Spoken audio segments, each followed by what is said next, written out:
Jesu Kristu uyinkosi, Jesu Kristu uyinkosi, Jesu Kristu uyinkosi, amadolo ongazokhotama kuye, nezinimi zonke zimvume, amadolo ongazokhotama kuye, nezinimi zonke zimvume ukuthi Jesu Kristu uyinkosi, Jesu Kristu uyinkosi, Jesu Kristu uyinkosi. Ngingogumlaba ngichamuka laphaya eNtuba, ngiduse phansi kamama uSithole.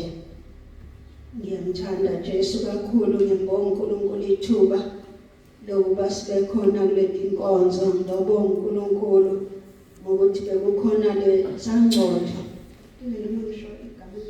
kodwa sangcotha manje bekunamatshe indlu le engikuyo isinothayelo osudala, ashaya kwaba nembobo,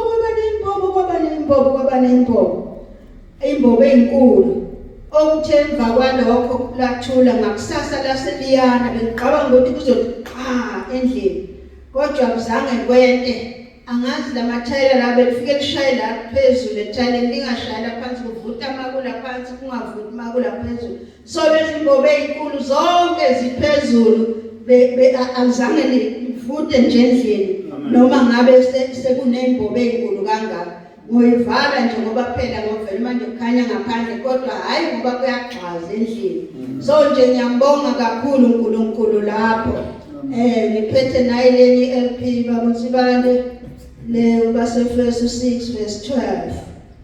Asili nabantu, asili nabantu, asili nabantu, kodwa sila nemimoya thina. Asili nabantu, asili nabantu, asili nabantu, kodwa sila nemimoya. Jesu Kristu inkosi. Ngicela wenze njena ke. Ibeka ke